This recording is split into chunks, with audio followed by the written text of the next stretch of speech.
हनी जी। राधे राधे। राधे राधे महाराज जी। महाराज जी, वृंदावन में ठाकुर जी की कृपा से नाम और मंत्र जप अच्छे से होता है, लेकिन जैसे ही शहर मत कहो, कहने से ठीक नहीं रहता, डर लगता है। तो आप किसका प्रश्न है? ये कह रहे वृंदावन में तो होता है, पर जैसे अपने शहर जाते हैं तो पूरा भजन रुक जाता है। आप पर वृंदावन में भी अच्छा भजन होता है, ऐसा मत कहो। भजन को बहुत छुपा के रखो। हाँ, ये जैसा है कि जैसा वृंदावन में होता है वैसा बाहर नहीं होता है, ऐसा हम प्रश्न कर सकते हैं। लेकिन वृंदावन में अच्छा भजन होता है ऐसा हम ना कहें, उससे डर लगता है कि कहीं रुक न जाए, कहीं हम आए और विघ्न पड़ जाए। ये हमारे अनुभव की बात है कि जहां हमने सोचा अब अच्छा हो रहा है वही फिर विघ्न शुरू हो जाते हैं। तो इसलिए भगवान से प्रार्थना करो कि जैसा यहाँ भजन होता है वहां साहब बाहर इसलिए नहीं हो पाता कि बाहर हमें वातावरण नहीं मिलता ना। यहाँ तो भागवतिक वातावरण है, कण कण सब प्रियाजू की चरण रज है, गोपियों के आंसुओं से भींगी हुई ये भूमि है, वृंदावन जैसा वृंदावन ही है। तो अब बाहर हमको दृश्य, वायु, वातावरण ये सब रजोगुणी मिलता है, रजोगुणी तमोगुणी, राजसिक तामसिक। लेकिन यदि हम अपने हृदय से भगवान को स्मरण करें तो जैसा वृंदावन में भजन होता है वैसा बाहर भी हो सकता है, क्योंकि भगवान तो सर्वत्र है ना। कोई ऐसी जगह नहीं जहां हमारे भगवान ना हो, सब जगह भगवान है। तो जहां आप रह रहे हो वहां भी भगवान है, सब समय भगवान है। तो जिस समय आप वहां हो उस समय भी भगवान है।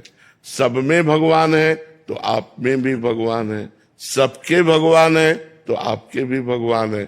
हम अगर इस सिद्धांत को देखें तो हमारे हृदय में भजन चलने लगे। लेकिन है कठिन, क्योंकि अभी नए नए जब हम भजन में लगते हैं तो हमको प्रोत्साहन के लिए वायुमंडल चाहिए।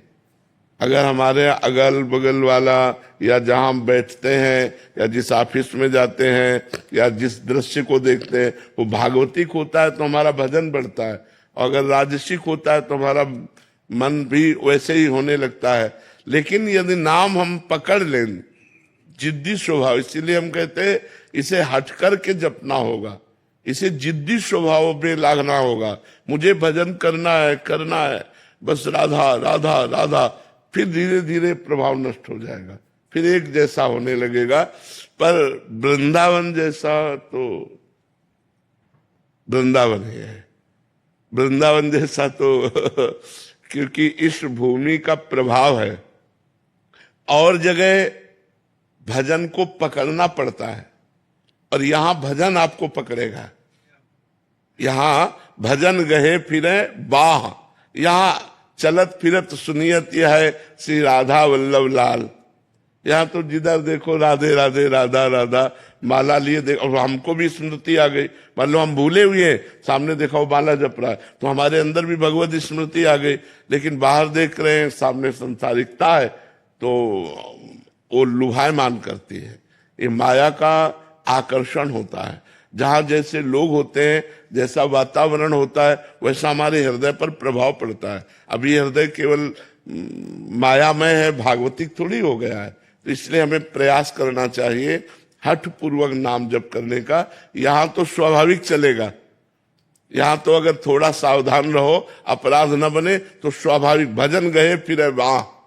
और देश के बसत ही घटत भजन की बात, और वृंदावन में स्वार्थ उलट भजन हो जात। स्वार्थ के लिए जा रहे हो आप बाजार सब्जी लेने, अब एक वैष्णव के दर्शन हो गए। बोले कहाँ सब्जी मंडी है? बोले बिहारी जी के बगल में है, राधा वल्लभ जी के बगल, भगवान नाम है। यहाँ के पूरा वृंदावन भागवतिक है। तो यहाँ जो सुनो सब भागवतिक, जो देखो सब। आप सहज में चलो तो 50 संतों के दर्शन हो जाएंगे, 50 वैष्णवों के दर्शन हो जाएंगे। गृहस्थ है, माला लिए है, नाम जप कर रहे, हमको भी राधा राधा स्मरण में आता है। यहाँ का वायुमंडल राधा राधा बोलता है। अगर हमारा पवित्र हृदय हो जाए तो सुनाई देगा, पत्ते की खरक से यहाँ राधा राधा बोलता है। यहाँ वृंदावन के वृक्ष को मरम न जाने कोई, डाल डाल यहाँ पात पात में राधे राधे हो, ये परम धाम है ना। तो यहाँ की समानता तो कहीं हो नहीं सकती, पर हमको नाम नहीं छोड़ना चाहिए। हम कहीं भी हो, हमें जबरदस्ती नाम को पकड़े रहना चाहिए, नाम को चलाना चाहिए, तो हमारा समय और जीवन दोनों सार्थक हो जाए।